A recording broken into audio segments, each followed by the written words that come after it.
And joining me now on It's All a Conspiracy is YouTuber Nate Talks to You. He goes by Nate. He posts videos about bad ideas. Some videos critical of religion and likes to tackle political correctness. And that intro you saw was made by him. And Nate, thank you for joining me, and thank you for that intro. Hey, John, thank you for having me. Good. Um, you told we talked on Twitter, and you told me about you get into conspiracy phase, which I'm dying to hear about because I'm a big fan of your YouTube videos, and I never I guess I could see it, but originally I never would have guessed that you went into a conspiracy phase yourself, just like Mhm. me. So when did you first get interested in conspiracy theories? It probably began at some point, either I think after eighth grade or before ninth grade, around that range, maybe like summer break or something. I remember I was at my cousin's place one time, and he showed me a video online talking broadly about the New World Order, the Illuminati, that general idea. It had a compilation of clips from different documentaries, like the infamous Zeitgeist documentary series. And after watching this video, everything about it, at least at that time, seemed to add up. I mean, there wasn't really much compelling evidence looking back on this video, but everything that's being said in it came across as very plausible to me. So after watching that, um, I just began looking online for more and more content regarding the Illuminati and New World Order. And sure enough, with it being the internet, there's got to be something for everything out there. So I began finding videos talking about stuff like subliminal messages of like triangles and stuff in film, predictions of 9/11 happening in film. Um, yeah, just stuff like that. And then I just kind of went down like the rabbit hole, as they call it. And from that point on, I just began finding more and more YouTubers. I eventually came across, I believe first I came across Mark Dice because he was really big on that stuff, at least back in the day. And from there, I eventually found people like Alex Jones. I found I think his first video I found of him was his one about the Bohemian Grove and just going in all the satanic stuff. So, point being, I just began to find more and more stuff, and then I just had, sure enough, over the course of a few months, like a big series of different beliefs in my mind that were not there before. What was the main conspiracy figure you cling to? Was it Alex Jones, or was it Zeitgeist, or the Zeitgeist movement, I should say? Well, I remember, yeah, watching chunks of the Zeitgeist series. I remember the part about religion, how all, different god figures are just all sun gods. Basically, they're all like plagiarized. Um, I remember watching different parts about, how the banking system works from there. But yeah, Zeitgeist wasn't like the main element of my belief. I'd say that came more from Alex Jones because I remember I just found him probably the most entertaining out of everybody in that camp. And not to mention, he had a wide array of content to provide. Zeitgeist, after the documentary, there's really not that much content, at least that I found back in the day, to further digest. Alex, on the other hand, had his radio show. He had multiple documentaries, and different clips of him just going out in public and making a scene. So there was a lot there to go through. Uh, what were the factors you think contributed to you being sucked in? There are quite a variety of factors. I think, like, for one, at the time I was 14. I think that when you're a teenager or just a kid in general, your mind is very malleable. You don't really fully comprehend, at least most teenagers don't have, like, the critical faculties to process information online. They're not going to know what logical fallacies are. So when they're watching these videos and, they're saying all these things that are, for the most part, circumstantial evidence, they don't know how to refute it. And some people may actually just start to believe it because they don't understand why this stuff is wrong. And that's kind of what happened to me. I think along with that, I was kind of an anxious kid growing up. I was naturally paranoid. And I think that also played an element into me being sucked in. Just like, for example, I remember when I was a kid having anxiety over stuff like the paranormal. I wasn't like big into that, but it was a thing in the back of my mind when I was a kid that always kind of made me anxious, watching stuff on television about ghosts and hauntings. So I think already I kind of had that mentality that was perfect to get a person sucked in because there's a lot of paranoia that goes into believing in this kind of stuff.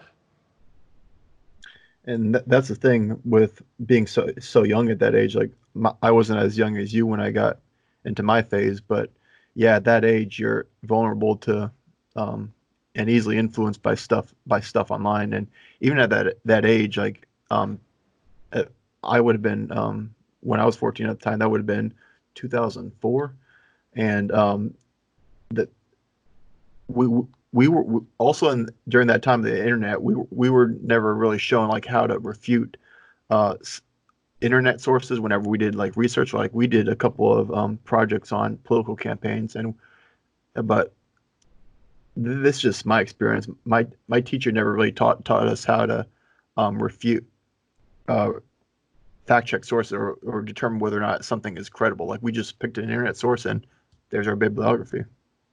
Yeah, it's kind of the same situation that I found when I was in high school. I mean, there were like pieces here and there during English class or in writing class where we'd kind of cover how to cite sources and everything, but we never really went that in depth as to how to make sure that this particular news site or this site over here is reliable or not. So yeah, I can remember looking back, if I was writing a paper in high school, I could just, cite some random blog from a website, and the teachers usually wouldn't mark that off as, this isn't that good of a source. So I think that our educational system here in America really needs to put more emphasis on teaching people how to pinpoint what sources are reliable and which aren't. I mean, they are doing it to a degree, but there needs to be a lot more amplification on that because, as we can see right now on the internet, there's a lot of bullshit that can be found on social media. And that's already a challenge. A relative of mine I bought, who's doesn't really get his facts right, and Hmm. I thought it'd be nice if I got him an almanac for Christmas, and he became offended by that. Why is Like, that?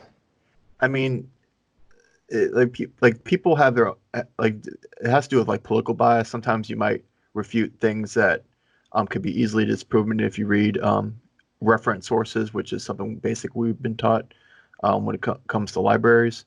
Um, but yeah, in today's world, facts can be considered offensive depending on what side you're on. Oh, definitely. Yeah, I know that if I give a person a certain resource to go look at when I'm trying to back up a point, if I have like the wrong website or whatever, they'll be like, oh, you actually believe that? Okay, sheep. So, yeah, I know that mentality all too well from debating people on social media. There is actually one resource, though, which I find very well done. Are you familiar with a website called Media Bias Fact Check? Is that made by another news publication, and that's the name of their fact checking section? No, it's like an independent, like, yeah, grassroots website, you might say. I believe it's made by some guy called like David Van Zant. I believe that's his name. And they have like an entire compilation of different websites that they have articles on, and they just say, how biased they are to the left or right, how reliable their news coverage is, and I found that to be an excellent resource for trying to verify if the site you're getting information from is good or not. Not to mention they have an app in the corner off for Chrome that can tell you right off the bat how reliable it is. Oh, nifty. Were they the ones that created that graphic? That's I think Huffington Post. No, it wouldn't be them because they were on the scale too. It's like a graphic that shows like how reliable one source is versus its bias, like in terms of And it has a couple like vertical lines going down like show different categories. yeah, like Infowars on the right, not reliable, and bias on the right, and then you got I think what would be like natural news on the left at the very bottom for unreliability. They, for all I know, they could have been, but I think that was a separate project. Oh, okay. Did politics ever play a role in what you believed in terms of your bias? I was never actually that big on politics growing up. I mean, I was a pretty basic liberal, I guess you would say, growing up. I remember being pro Obama when he first got into office. I was never really, I remember like you said before that you were like an avid fan of Glenn Beck when you Yeah, got into the that's how stuff, it right? started. Yeah. Yeah, that wasn't my situation. I was more just a person, like, floating through the world as a teenager, watching stuff online, watching stuff on television, but never like an avid follower of politics. But I remember after getting into all this stuff from watching these YouTube videos, I think at that point I kind of got my first taste of politics. But I remember I was one of those people who, at the very beginning, after getting into the Illuminati stuff, began to view Obama as being this like secret puppet of the government.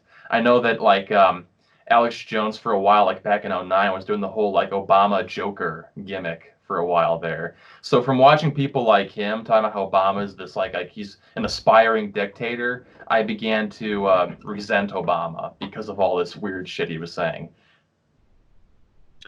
What was the nail in the coffin that convinced you that the Illuminati was running the world? Honestly, looking back, it's kind of hard to say. I guess it would probably be there are these compilation videos out there that show the pyramid and the eye in a bunch of films. The thing is, I mean, that symbol has been around for so long, and it has a Yeah, variety of different it looks meanings. awesome. So that's Yeah. why people adopt it. So I can see why a lot of films would implement it. But I think it was from mainly from watching those videos of it being used in so many different films, and also from seeing it on the dollar bill, that just convinced me wholeheartedly that the Illuminati was in control of everything. But I never really bothered to dig deeper and think, maybe there's more to the symbol. Maybe there's more context to the symbol than just what these videos are telling me.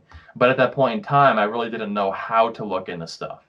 And another thing I wanted to bring up is that I think there's a mentality in the conspiracy community online that makes a person reluctant to search out information that goes against what they believe in. I think that the conspiracy movement, to a degree, is like a religion. I remember being an avid believer in 9/11 being an inside job. And I remember every now and again stumbling across videos trying to, debunk films like Loose Change.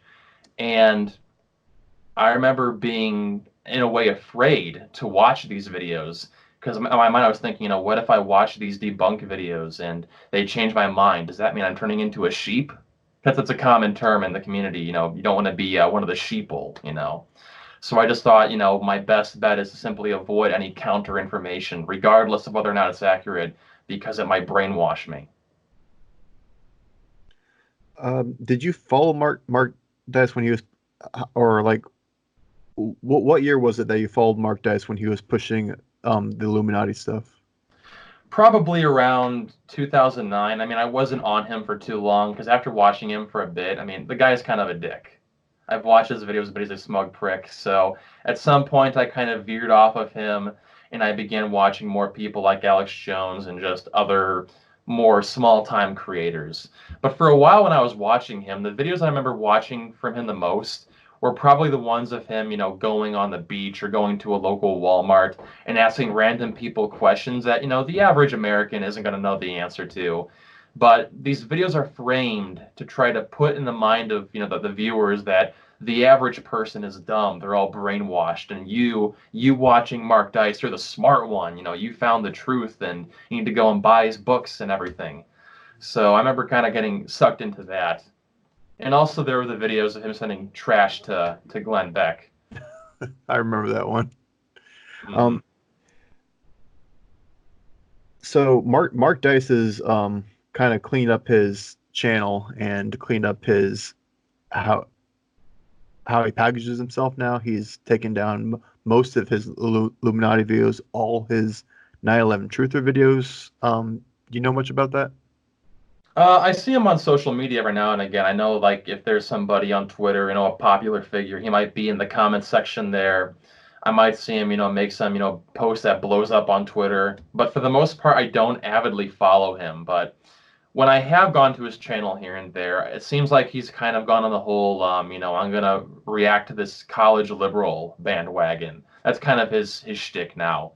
Um, so yeah, I guess he felt that was, more ad friendly for YouTube, maybe more viewership to garner there. the Illuminati, from what I've seen online, like it isn't that big of a thing anymore. People have moved on past 9/11 and the Illuminati. Now they're big on things like, well, at least for a while, Pizzagate, Jeffrey Epstein. That's kind of the new gimmick in town.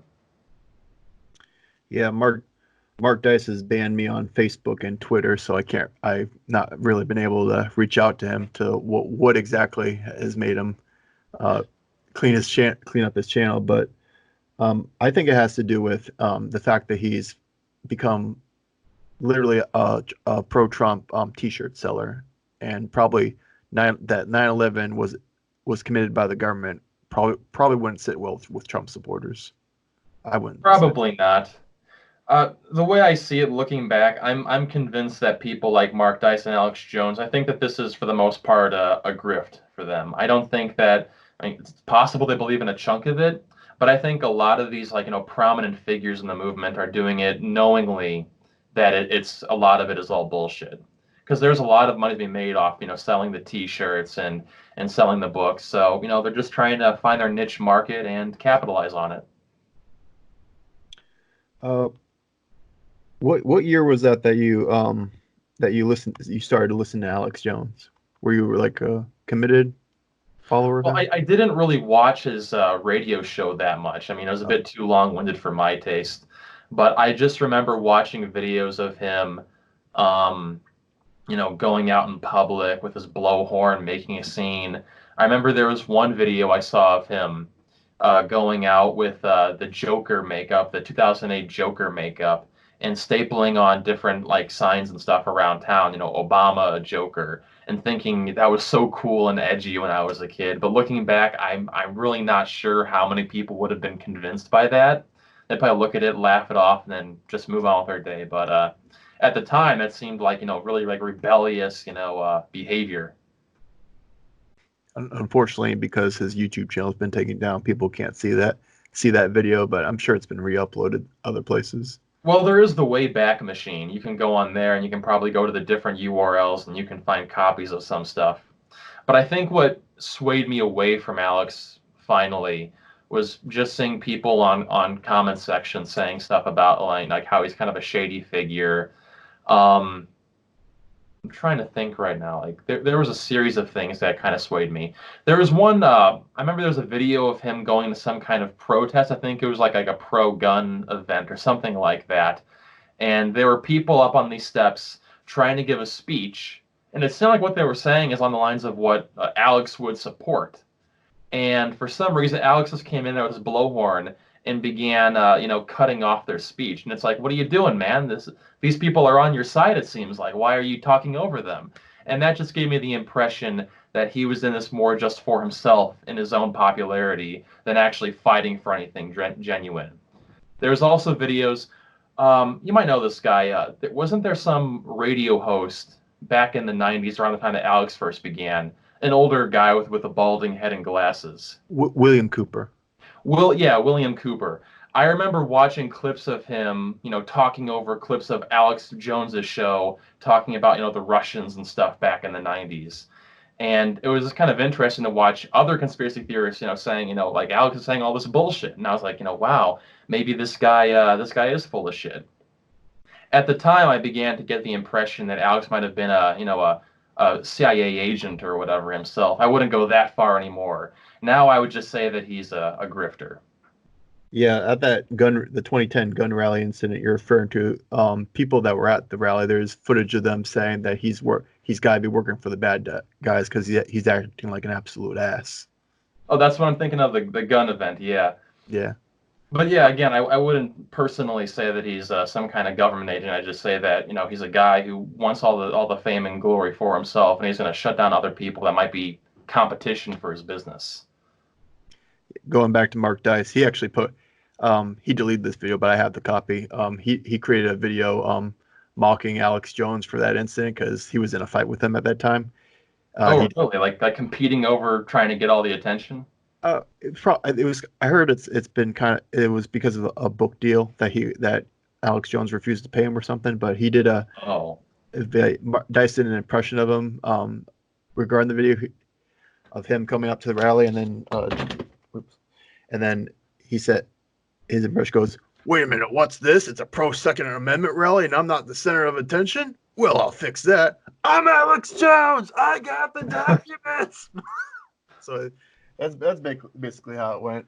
Well, I've never seen that particular video, but I wouldn't mind watching it, yeah, because from all the videos that I remember seeing back in the day, it seemed like Mark and Alex were on pretty good terms. I think that Mark was on his radio show on a couple of occasions and stuff, so I figured they were close friends. Yeah, those old videos. I try to re-upload them and post my own commentary on them of the deleted Mark Dice videos, but he's actually uh put a copyright claim against me on my videos. Um, I don't know why. It's not as if he's still making money off that stuff. Well, what I would recommend you do in that case is, are you familiar with websites like BitChute, for example? No. I'd recommend, yeah, check out websites like BitChute, maybe put it up on Facebook or maybe on Twitter. Just try to find as many different video sharing sites that you can find and put it up on there. When you believed in the conspiracies, did you try to convince others, like preach about it? Yeah, looking back, it's probably the cringiest element of it is my evangelizing, you might say, of people. I remember, for example, trying to convince relatives of mine. I would show them the videos and try to sway their opinion. Uh, Looking back, I can't really recall any of them being swayed. I remember people that I knew in high school, I'd be at their lunch table and I get into an argument over, 9/11 or something like that. And I mean, it's bad enough. These are very divisive issues. 9/11 is a very heated topic to begin with. So most people are not going to want to have a argument about that. And not to mention, looking back on it, I probably had a very vitriolic way of presenting it. I didn't know at that time, the proper method of trying to convey your position without coming off like an asshole. So because of that, I probably just made more enemies and stuff. And I remember even, people that I was close friends with, I would, be at their house hanging out and say, hey, check out this video. It's this documentary video about this topic or that topic. And yeah, usually these arguments would get pretty heated. And that's kind of, I think, the thing that led me away from it eventually. Just realizing that my behavior and just my avid viewing of all this stuff on the internet was beginning to have an effect on my mental health. I was beginning to get more anxious and paranoid from listening to all of this really scary shit on the internet. And I thought, even if it is true, it's still probably better for my mental health to just not actively focus on it. And just noticing how I was beginning to alienate people that I was around by behaving this way. It just wasn't good for my social life. So I gradually waned off my diet of conspiracy content until I was eventually watching virtually none of it anymore. Me personally, I didn't really talk too much with people, my friends. I did with my family, but not too much with friends or like people at work. I just didn't think it was in my best interest to get involved in that. But um, how how far did you go? Did you like attend conspiracy rallies or protests or meetings or? Thankfully, I never got to that point. I never bought any merchandise, never bought any posters or hats or anything like that. I remember at one point I was considering buying this anti-vax hoodie. Are you familiar with the guy called Robert Wanick? No. He was this guy who was kind of like a child prodigy, you might say, or more like a teen prodigy, I guess, who was becoming big in the conspiracy movement back in like 2009. And I went to his YouTube channel, and he was trying to get people to buy these, anti-vax hoodies, and it looked really cool back in the day. But I think even back then, I had enough self-awareness to realize, if I go to school wearing this hoodie, I'm gonna start some shit. Maybe it's better that I just don't go and buy any of this stuff. So yeah, I never actually did that. Although there was one incident that I did in my local neighborhood that I think this is actually like the moment that like made me realize I need to take a step back. I was watching videos on YouTube of different teenagers putting up signs around town of 9/11 being an inside job, and I got inspired by watching those videos to do it myself. However, I didn't have any of the nice, flashy posters. So I just got out like some blank printing paper and a Sharpie, and I began writing, with my own handwriting on each one. 9/11 is an inside job. And I thought, this is great, this is brilliant. And I also got some Scotch tape. And then my friend and we began walking around the neighborhood, and like at every like street sign we went to, any traffic light we passed by, we would just tape on there, 9/11 is an inside job. However, as we were walking back home, we came across my friend's father, who was a cop, actually. And I remember we approached him, and he just said, I'm just going to warn you guys, if people see this, you might get fined. And I mean, just hearing that alone, made me nervous. I thought, well, okay, maybe it'll go beyond that. Maybe I'll have the FBI at my door. I don't know. I don't want to go to the FEMA camp or anything like that. So my friends and we just like sprinted back down the street, and we just like ripped off all these signs, and we didn't know what the consequences could be for that. We kind of freaked out. Um, and then I remember, yeah, after that point, just realizing maybe I've gone too far. Maybe need to take a step back from this. Uh, what's the craziest thing you've ever believed? That's really a hard one to say. I mean, crazy when it comes to conspiracies, it's really hard to pinpoint what's the worst one. Um, I have to think about that one for a minute. I remember believing in chemtrails for one thing. I remember being big on that. Always being wary, on a day when there are a lot of trails in the sky. Always being worried, if I go outside today, It's if I breathe in too deeply, am I gonna start having my brain rot or anything? So that was pretty anxiety inducing. I remember believing, fluoride would rot my brain. I was big on that for a while. For all I know, I might have even believed in Morgellons. You know about that one? familiar familiarize me. Morgellons is this belief. It's like a fake disease as far as actual science is concerned. But some people believe they have like weird worm-like hair-like follicles that like bury into their skin, and they cause these horrible rashes. And some people believe that Morgellons is actually dispersed through the air via the chemtrails. And that's what I believed in. I think I have heard about it. I've heard that like that conspiracy is common within the prison population. Oh, really? I don't Yeah. know about the prison population element. I just remember hearing about Morgellons and stuff from different people. Another crazy thing that I believed in was, about the FEMA camps, I'm sure. Yeah. I remember I was kind of one of those, like, 2012 people about the end of the world. However, my belief wasn't that, like, the Mayan calendar was correct. I thought that on 2012, the government had plans to just, go door to door and begin rounding up people for concentration camps, kind of like what happened during the Holocaust. I thought that would happen in America, like, at some point in 2012. Was there anything? Was there a limit to what you would believe in? Like, was there any conspiracy that theory that you're like, you know what, that's just way too far for me? Hmm.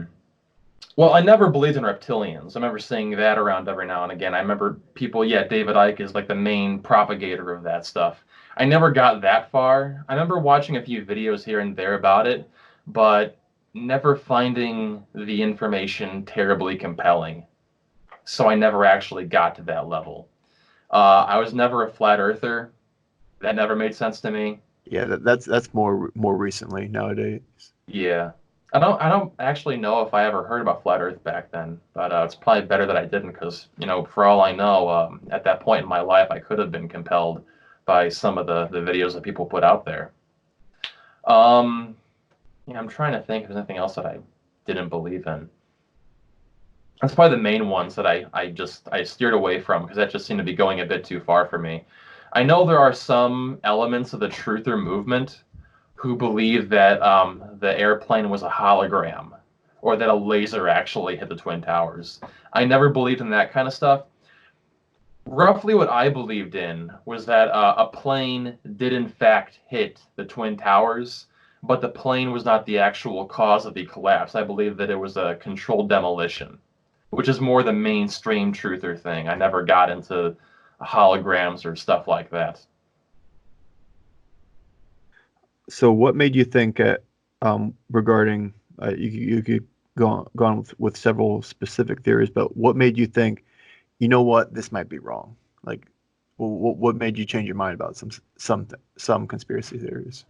Well, along with me, just in general trying to wane off my diet of that kind of content, I think it was also just as I got older, like as the years went by, going back to this content and just with more knowledge in my mind, looking back at the arguments they were presenting and being like, wait a minute, that doesn't actually add up. I know for a fact that this thing you said over here is wrong. I know that this evidence is, misconstrued.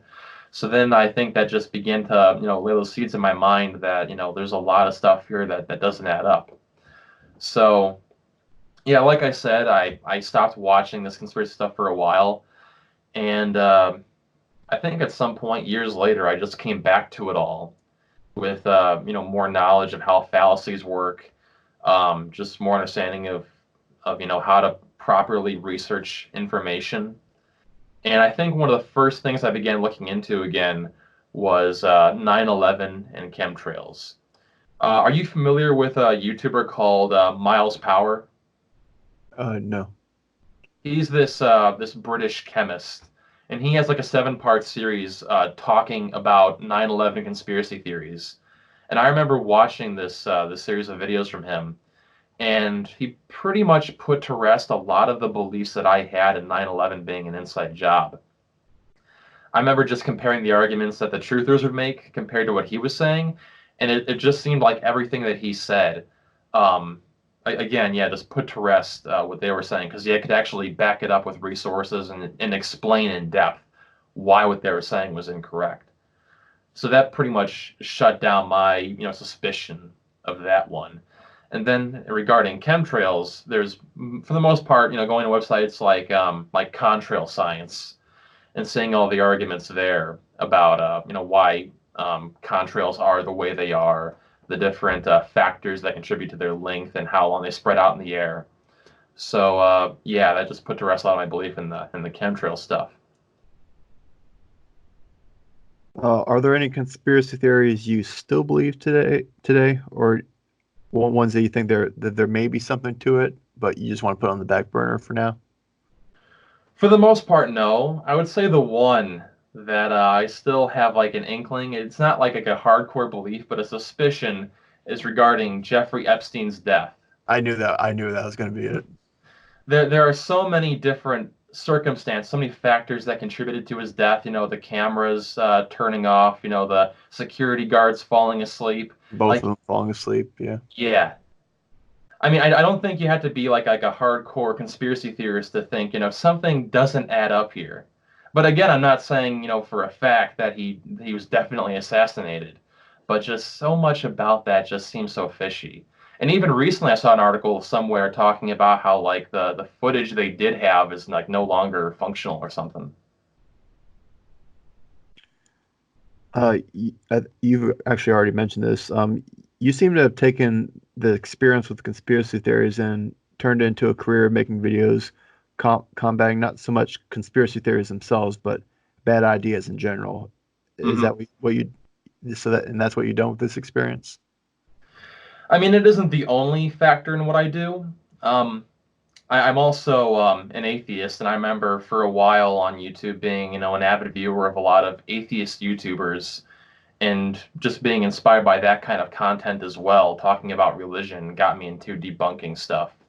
But yeah, I would say that along with debunking, religious arguments, it's also just a matter of my experience with conspiracy theories that I can look back on that and I can understand why the arguments are wrong.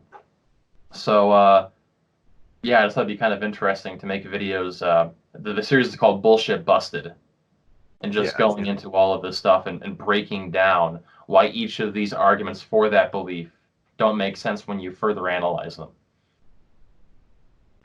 YouTube says it's trying to combat conspiracy theories. Do you think they've taken the right approach to what they've done so far? Yes and no. It really depends on what you're talking about specifically.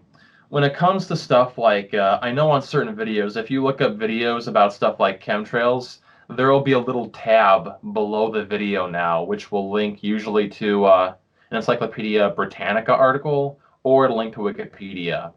I found that to be a pretty useful tool for debunking stuff. Hopefully some people who, I mean, I doubt that many people that are already, fully enshrined in this stuff will be dissuaded by that. But hopefully people that are more on the fence about it will look at that and think, maybe I should go look at this resource first before watching this video. I think it's a small thing that can, help play a role in getting people away from it. I know they've also began trying to use their algorithm to make less of that content appear on search engine. So I think now, if you were to look up stuff about vaccines causing autism or anything like that, um, the first results will usually be more authoritative information, not stuff from like a fringe YouTuber talking about how, oh, look at this scary chemical in there. And I wouldn't say that's helped Alex Jones because of course, he's off of YouTube now. But when you search for him on YouTube, it's all videos critical of him now, which wasn't the case because he would YouTube bomb the hell out of YouTube search results when you type in his name, all his stuff would come up. Yeah. So I'm kind of on the fence, honestly. I know this is probably going to be a bit of a controversial opinion when it comes to, debunking conspiracy theories, but I'm not sure how effective banning Alex Jones was. Because as much as I dislike his YouTube channel and what he propagates out there, it seems like he was only the start. After Alex got taken off of YouTube, YouTube began ramping that up. First it was him, and now I'm beginning to see just more general right-wing channels getting taken down. And now I'm not sure if you've seen their more recent policy they've put out, I think, a week or two ago, where now if you are insulting another YouTuber in a video, now you're at risk of being flagged down. I know that, for example, there's a cartoonist on YouTube called Psychic Pebbles who had a video he made about the Fine brothers that got taken down for bullying and harassment. But it's just like a normal cartoon. So I kind of feel like I've been on YouTube for a long time. I've seen how these policies affect the website as a whole. And I'm just worried that Alex being taken down kind of led to this catalyst of more and more content being no longer ad friendly. Uh, Across other social media sites, they've also done the same thing with conspiracy theories and also with hate speech. So you do think this is a free speech issue? To a degree. I mean, obviously these are all private platforms. They can all do what they want. Um, Personally, I think it would have just been better if they used their algorithms to make this stuff appear less frequently. I think that would be a more proper method. I think that because when you officially ban a person from a platform, if you say, this person's been shut off the website, that causes a lot of attention to go to that person. I mean, I'm sure you're familiar with the Streisand effect. Yeah. The minute Alex was banned off of Facebook and Twitter and YouTube, you see tons of headlines popping up everywhere talking about it. And that's bringing these people more of the attention you're trying to get off of them. So, and not to mention, I mean, Alex is a pretty wealthy guy at this point. He has his own independent website. He can find his own methods to get traffic for himself. I don't think he necessarily needs to get it from social media. So I think it'll make people less, active and in a frenzy if you just like gradually disenfranchise their content from showing up in the algorithm than just like doing it all in one hit like that. What what do you think made Alex Jones the like starter point for all this for for social media companies banning so many people? Or I should rephrase that. What do you think was the nail in the coffin for why Alex Jones got deplatformed everywhere? Well, I remember the official reason being that wasn't he making like veiled threats in videos?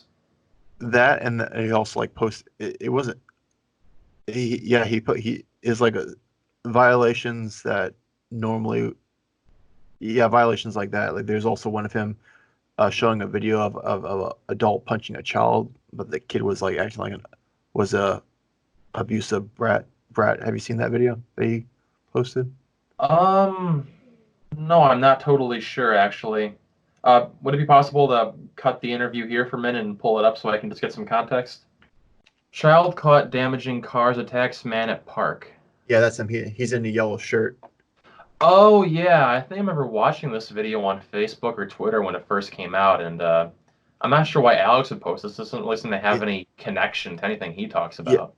actually, it did. He posted, but he made a meme out of it saying, "Beat up liberalism," and he was using that kid. That's a bit creepy. It's Yeah, it's essentially like, implying, this group of people, this political demographic has to be attacked yeah, physically. this snowflake needs to be punched or something. I was like, Well, really? yeah, that's essentially he's inciting violence like upon a certain group of people. I can totally get why that kind of content would get taken off the platform.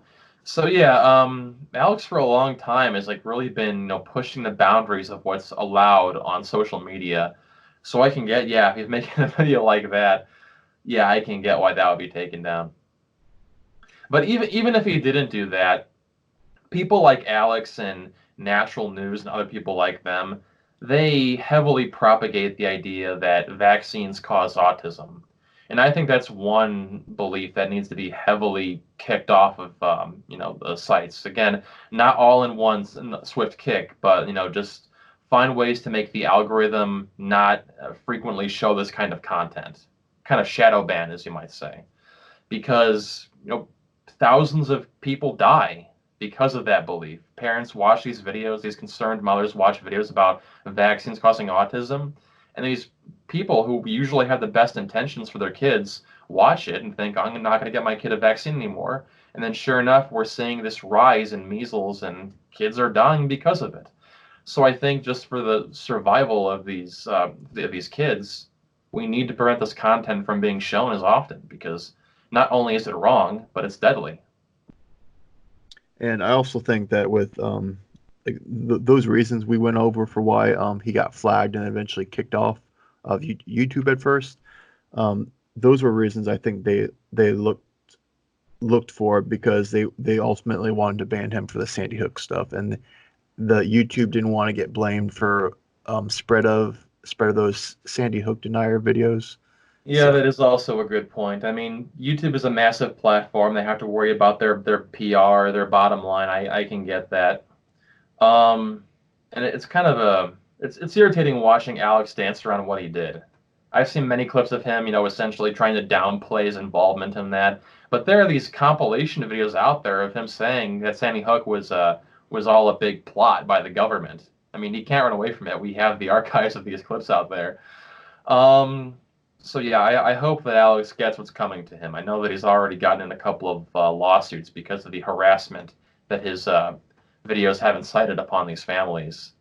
and Also, those deposition videos are beautiful of him.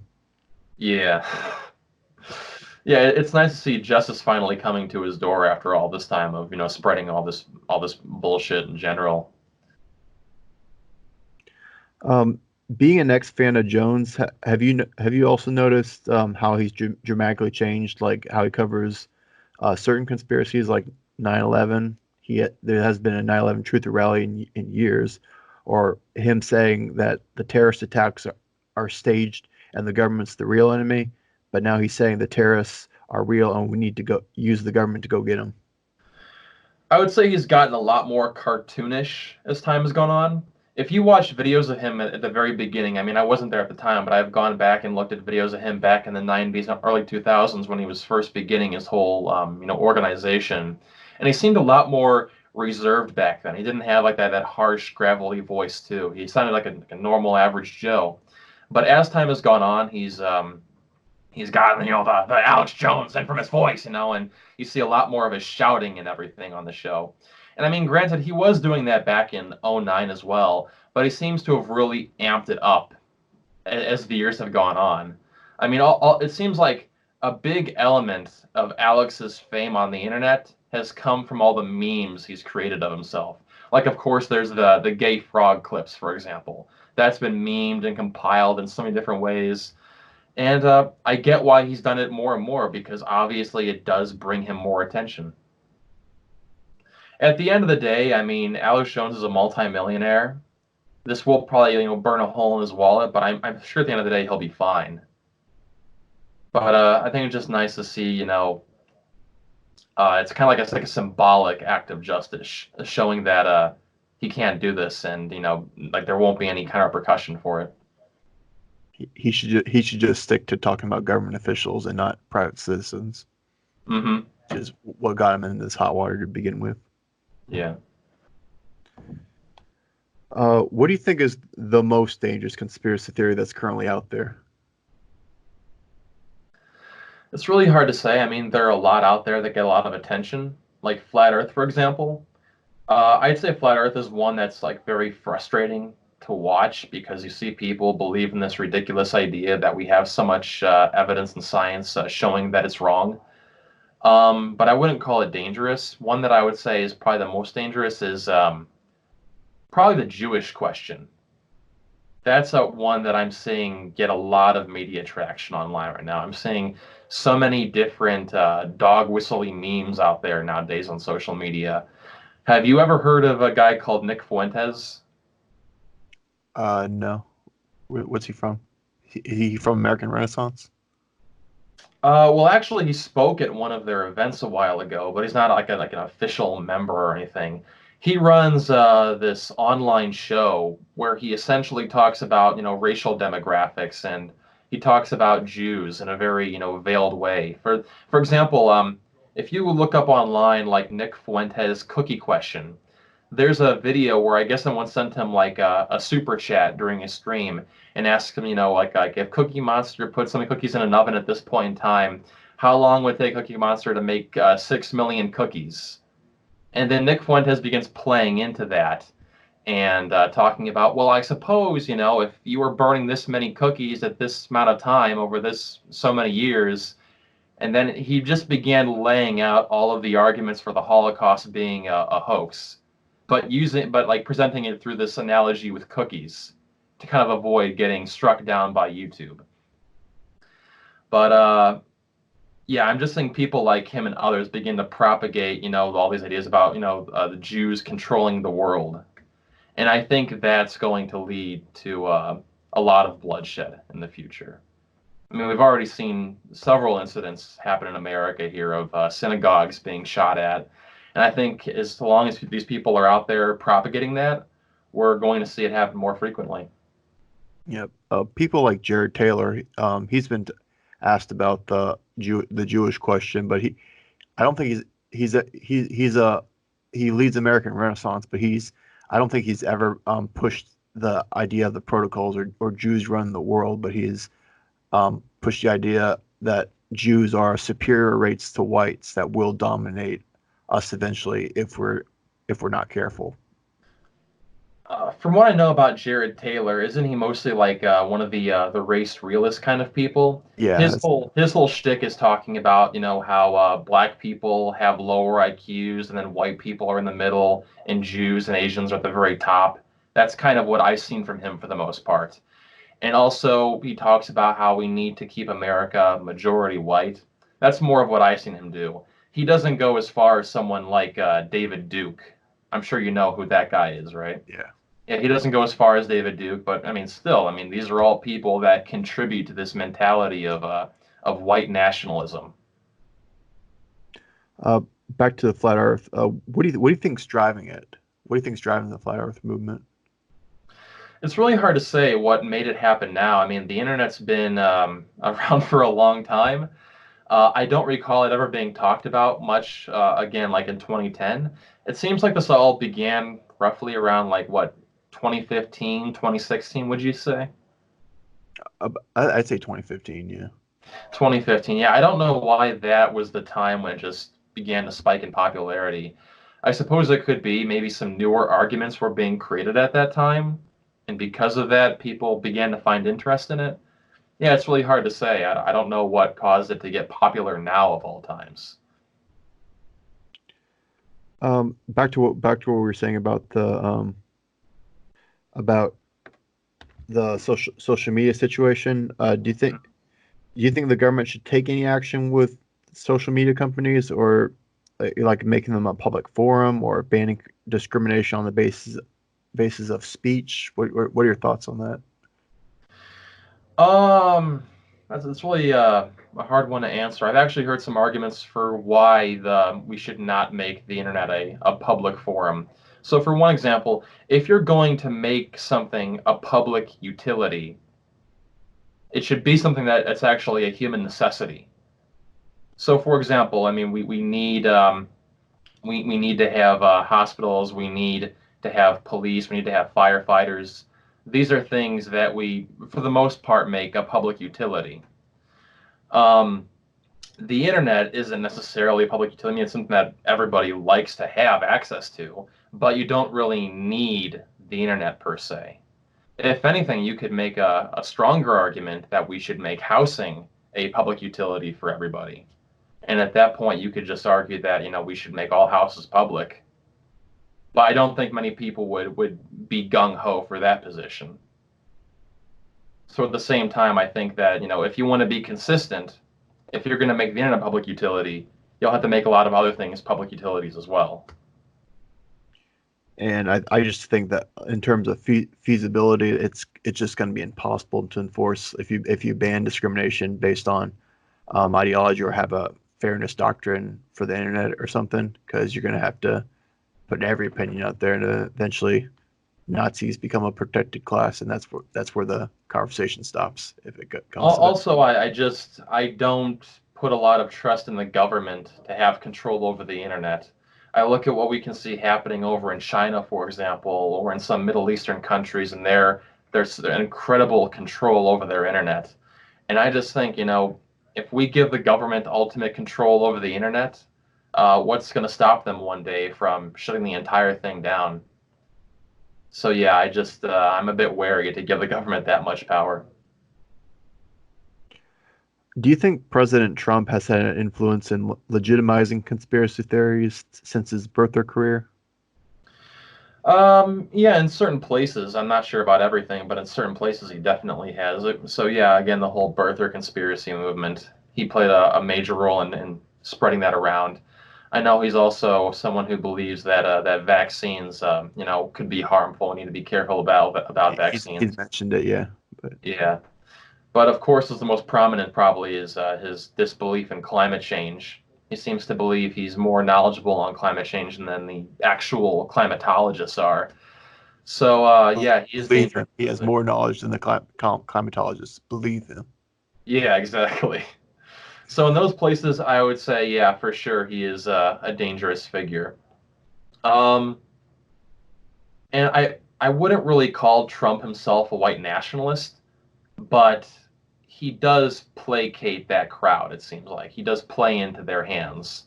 A lot of the ideas that he's proposing out there, building the wall, for example, reducing immigration, he's like the closest to what white nationalists want in America as they can get, at least right now.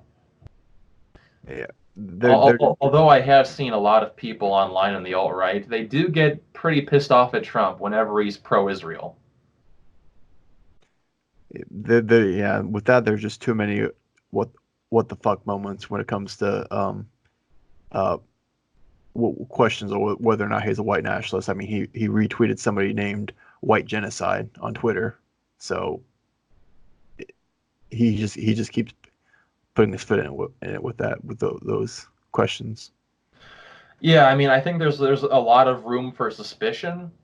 I probably don't think he's like a full-blown ethno-nationalist, but he's probably like your 1950s racist, you might say. That's kind Yeah, of the impression I get of him. he's not smart enough to be a Hitler or some sort of Oh more. yeah, I don't think that Trump is on par with Hitler, but he is someone that we should probably get out of office. What do you think is the best medicine for fighting conspiracy theories? Um, well, when it comes to what I do in my YouTube videos, I mean, I'm an entertainer. I try to make my videos what you might call edutainment, where I try to educate people on how to identify bullshit when they see it on the internet, but I do it in a more entertaining manner. I think if you're trying to reach a large group of people out there, I think that what I do is a pretty efficient method at doing it. Because, people online have a very short attention span. If you want to draw them in, you have to be funny, you have to have some cool editing. and just have to have this all mashed together to bring them in. However, if you're talking to somebody one-on-one, let's say, for example, a close friend or a family member, in that situation, I would use a thing called Socratic questioning, where you just begin to talk to them, as, just an equal to you. You're not trying to talk down to them. You just want to talk to them and say, hey, how do you know this thing? How do you know that thing? And just try to make them follow their own logic to its end. And hopefully they can see for themselves what's wrong with what they're believing in. There's this idea that, I'm sure you've heard the term, you can lead a horse to water, but you can't make it drink. Yeah, I've heard that. I think that if you approach people with hostility, yeah, they're not going to listen to anything you say, no matter how much evidence you have. But if you approach a person with civility and kindness, they're going to be far more open to hearing whatever you have to say to them. So a person who may have otherwise just, shut out whatever you're telling them, if they like you, if they feel calm around you, then at that point they'll be fine, hearing the arguments for why they might be wrong. All right. I think that's all the questions I got. I appreciate your time. Mm-hmm. Yeah, thanks, John. This is Do you this is want a to pretty fun conversation. Yeah. do you want to promote your Twitter or YouTube channel now? Yeah, sure. Basically, all of my stuff online is Nate Talks to You. Yeah, my YouTube channel, my Facebook, my Twitter. It's all Nate Talks to You in the URL. Okay. Well, I appreciate your time. I hope we could talk again sometime if that ever comes up. All right. Yeah, no problem.